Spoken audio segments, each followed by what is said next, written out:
Okay, probably a subject I should have covered a long time ago. Oh, and by the way, good evening.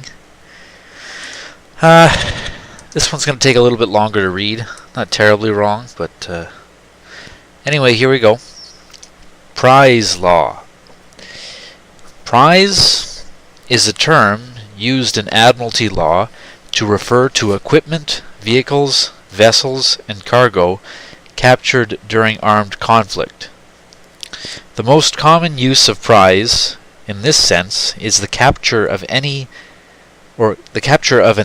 ship and its cargo as a prize of war. In the past, the capturing force would commonly be allotted a share of the worth of the captured prize. Nations often granted letters of marque that would entitle private parties to capture enemy property, usually ships.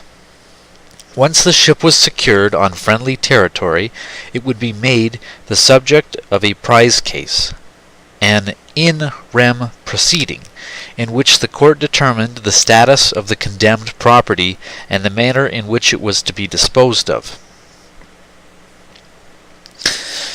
There's a subheading, History and Sources of Prize Law. In his book, The Prize Game, Donald Petrie writes, "At the outset, prize-taking was all smash and grab, like breaking a jeweler's window. But by the 15th century, a body of guiding rules, the Maritime Law of Nations, had begun to evolve and achieve international recognition. Grotius' seminal treatise on international law, published in 1604, called De Iure Praede Commentarius, Commentary on the Law of Prize and Booty, of which Chapter 12, Mare Liberum, inter alia, founded the doctrine of freedom of the seas, was an advocate's brief justifying Dutch seizures of Spanish and Portuguese shipping. Grotius defends the practice of taking prizes as not merely traditional or customary, but just on examination. His commentary points out that the etymology of the name of the Greek war god Ares was the verb to seize, and that the law of nations had deemed looting enemy property legal since the beginning of Western recorded history in Homeric times. Prize law fully developed between the 7 Years' War of 1756-63 and the American Civil War of 1861-65. This period largely coincides with the last century of fighting sail and includes the Napoleonic Wars, the American and French Revolutions, and America's quasi-war with France of the late 1790s. Much of Anglo-American prize law derives from the 18th century British precedents, in particular a compilation called the 1753 Report of the Law Officers, authored by William Murray, 1st Earl of Mansfield, 1705-93, said to be the most important exposition of prize law published in English, along with the subsequent High Court of Admiralty decisions of William Scott, Lord Stowell, 1743-1836.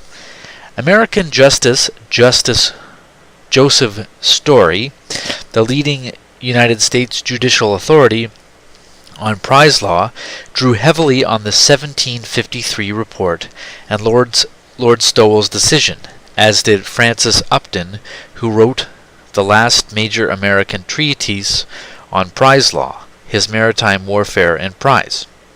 While the Anglo-American common law case precedents are the most accessible description of prize law, it is important to bear in mind that in prize cases, courts construe and apply international customs and usages, the law of nations, and not the laws or precedents of any one country. Fortunes in prize money were to be made at sea, as vividly depicted in the novels of C.S. Forester and Patrick O'Brian. During the American Revolution, the combined American naval and privateering prizes totaled nearly $24 million, and the War of 1812, $45 million. Such huge revenues were earned when $200 were a generous year's wages for a sailor.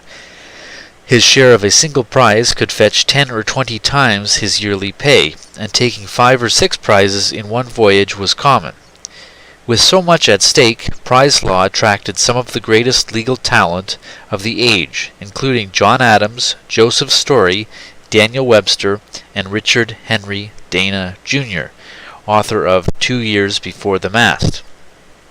Prize cases were among the most complex of the time, as the disposition of vast sums turned on the fluid law of nations, and difficult questions of jurisdiction and precedent. One of the earliest U.S. cases, for instance, that of the Active, took fully 30 years to resolve. Who's in charge? Jurisdictional disputes between state and federal authorities. A captured American privateer captain, 20-year-old Gideon Olmsted, shipped aboard the British sloop Active in Jamaica as an ordinary hand in an effort to get home. Olmsted organized a mutiny, commandeered the sloop, but on its way to America, a Pennsylvania privateer took the Active. Olmsted said the privateer disputed ownership of the prize, and in November 1778, a Philadelphia prize court jury came to a split verdict awarding each a share. Olmsted, with the assistance of then-American General Benedict Arnold, appealed to the Continental Congress Prize Committee, which reversed the Philadelphia jury verdict and awarded the whole prize to Olmsted. But Pennsylvania authorities refused to enforce the decision, asserting that Continental Congress could not intrude on a state prize court jury verdict. Olmsted doggedly pursued the case for decades until he won in a U.S. Supreme Court case in 1809, with which Justice Manly Matthews later called the first case in which the supremacy of the Constitution was enforced by judicial tribunals against the assertion of state authority. There's some pictures here. Hugo de Groot, known as Grotius, a 17th century Dutch academic prodigy known as the Mozart of international law, who wrote the 1604 Commentary on the Laws of Prize and Booty. Picture of Captain Gideon Olmsted, who contrived to take the sloop Active in a mutiny and spent the next 30 years litigating a claim for prize money. Okay, there's a subheading here, Commission. Although letters of marque and reprisal were sometimes issued before a formal declaration of war, as happened during the Revolution, when the rebelling colonies of Massachusetts, Maryland, Virginia, and Pennsylvania all commenced granting letters of marque months before the Continental Congress's official Declaration of Independence of July 1776, by the turn of the 19th century, it was generally accepted that a sovereign government first had to declare war. The existence of war between nations terminates all legal commercial intercourse between their citizens or subjects. That was in quotes, that sentence. Wrote Francis Upton in Maritime Warfare and Prize, since, in quotes, trade and commerce presuppose the existence of civil contracts and recourse to judicial tribunals, and this is necessarily incompatible with a state of war, end quote.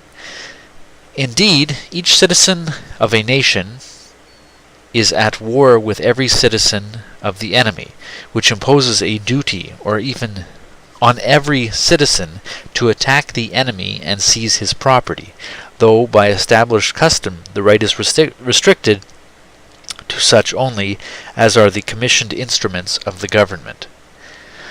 The formal commission bestowed upon a naval vessel and the letter of marque and reprisal granted to private merchant vessels, converting them into naval auxiliaries, qualified them to take enemy property as the armed hands of the sovereign and to share in the proceeds. Okay, another subheading, Capturing a Prize. There's a nice picture of Captain Rogers of the Windsor Castle packet of 150 tons and 28 men capturing Le Jeune Richard, French privateer of 250... Okay. Subheading here, Capturing a Prize. When a privateer or naval vessel spotted a tempting vessel, whatever the flag she flew, or often enough flying none at all, they gave chase. Sailing under false colors was a common ruse, both for predator and prey. The convention was a vessel must hoist her true colors before firing the first shot. Firing under a false flag could cost dearly in prize court proceedings, even result in restitution to the captured vessel's owner.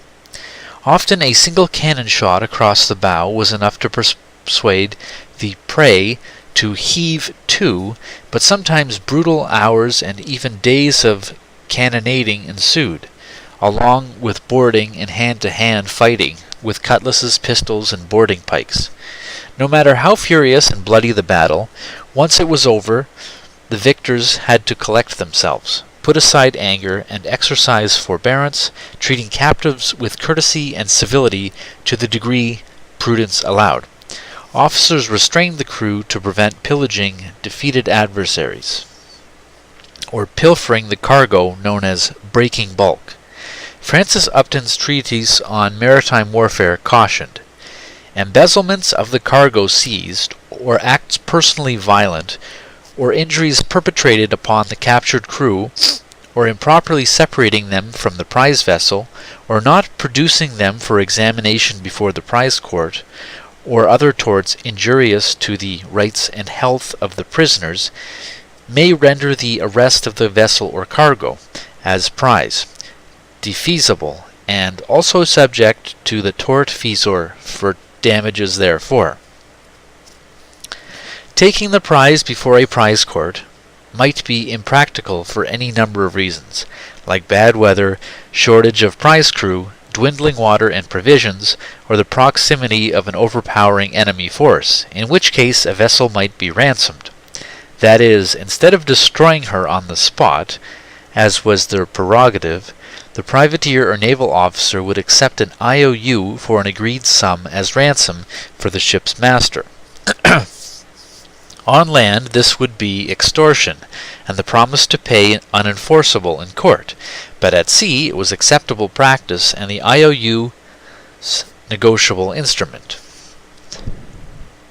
On occasion, a seized vessel would be released to ferry home prisoners, a practice which Lord Stowell said, in the consideration of humanity and policy, Admiralty courts must protect with the utmost attention. While on her mission as a cartel ship, she was immune to recapture so long as she proceeded directly on her errand, promptly returned, and did not engage in trading in the meantime. Usually, however, the captor put aboard a prize crew to sail a captured vessel to the nearest port for their own or an allied country, where a prize court could adjudicate the prize. If while sailing en route a friendly vessel recaptured the prize, called a rescue, the right of post liminium, declared title to the rescued prize, restored to its prior owners. That is, the ship did not become a prize of the recapturing vessel. However, the rescuers were entitled to compensation for salvage, just as if they had rescued a crippled vessel from sinking at sea. Okay, another subheading. Admiralty Court Process. The prize that made it back to the capturing vessel's country, or that of an ally which had authorized prize proceedings, would be sued in Admiralty Court in rem, meaning against the thing, against the vessel itself. For this reason, decisions in prize cases bear the name of the vessel, such as the Rapid, in parenthesis, a U.S. Supreme Court case holding goods bought before hostilities commenced nonetheless become contraband after war is declared. Or the LCB, if I'm saying that right. Lord Stowell holding that prize courts enforce rights under the law of nations rather than merely the law of their home country. A proper prize court condemnation was absolutely requisite to convey clear title to a vessel and its cargo to the new owners and settle the matter. Even after 4 years' possession and the performance of several voyages, the title to the property is not changed without sentence of condemnation, says Upton's treatise. The agent of the privateer or naval officer brought a libel accusing the captured vessel of belonging to the enemy, or carrying enemy cargo, or running a blockade. Prize commissioners took custody of the vessel and its cargo, and gathered the ship's papers, charts, and other documents. They had a special duty to notify the prize court of perishable property, to be sold promptly to prevent spoilage of the proceeds held for whoever prevailed in the prize proceedings. Here's a lengthy quote. The commissioners took testimony from witnesses on standard form, written interrogatories. Admiralty courts rarely heard live testimony.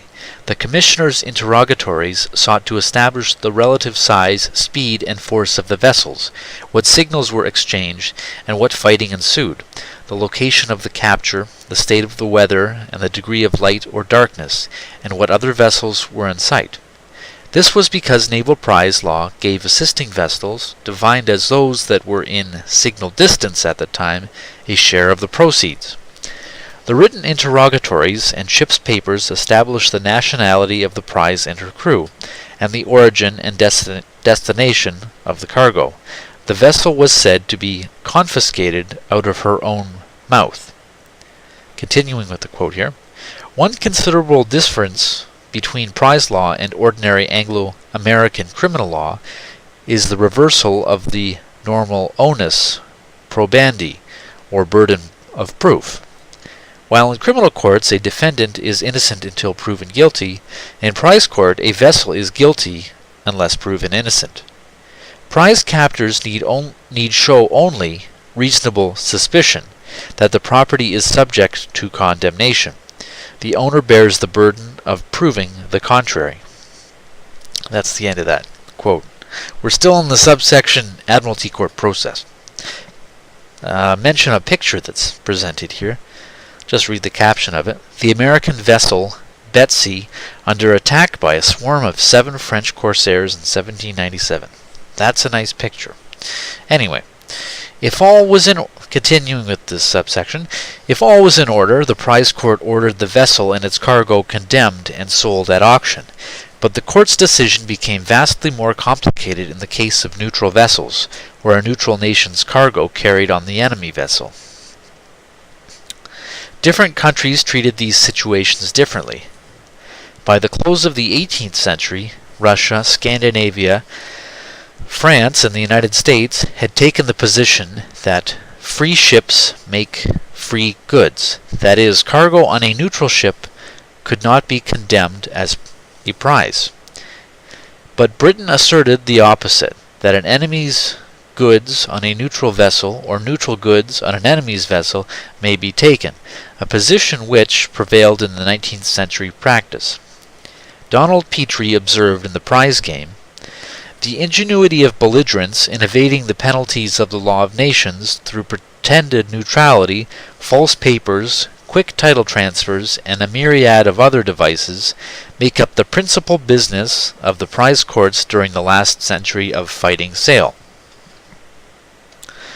Neutral vessels could be subject to capture if they ran a blockade. The blockade had to be effective to be cognizable in a prize court. That is, not merely declared, but actually enforced. Neutrals had to be warned of it. If so, then any ship running the blockade, of whatever flag, were subject to the capture and condemnation. However, passengers and crew aboard the blockade runners were not to be treated as prisoners of war, as Upton's Maritime Warfare and Prize enjoins. The penalty, and the sole penalty, is the forfeiture of the property employed in blockade running. Persons aboard blockade runners could only be temporarily detained as witnesses, and after testifying, immediately released. The legitimacy of adjudication depended on regular and just proceedings, and departures from internationally accepted standards of fairness risked ongoing litigation by disgruntled shipowners and their insurers, often protracted for decades.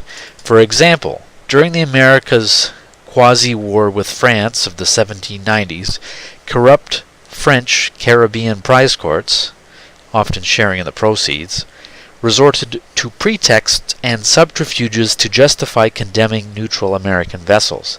They condemned one for carrying alleged English contraband because the compass in the binnacle showed an English brand, another because the pots and pans in the galley were of English manufacture.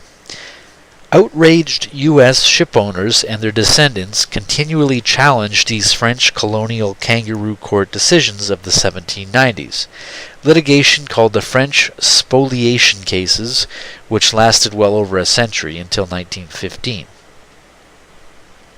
Together with Indian tribal claims for the 18th century treaty breaches, the French spoliation cases enjoy the dubious distinction of figuring among the longest litigated claims in U.S. history. That concludes that subsection. And here's the last one, which isn't too long. End of privateering and the decline of naval prizes.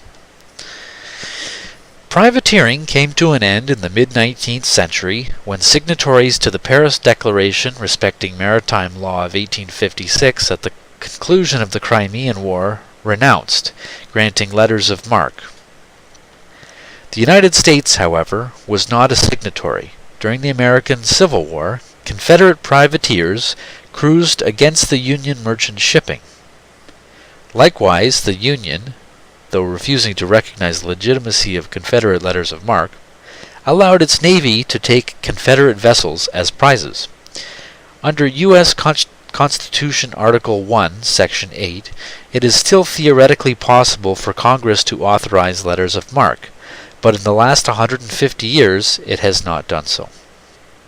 Commerce raiding by private vessels ended with the American Civil War, but Navy officers remained eligible for prize money a little while longer. The United States continued paying prizes to naval officers in the Spanish-American War, and only abjured the practice by statute during World War I.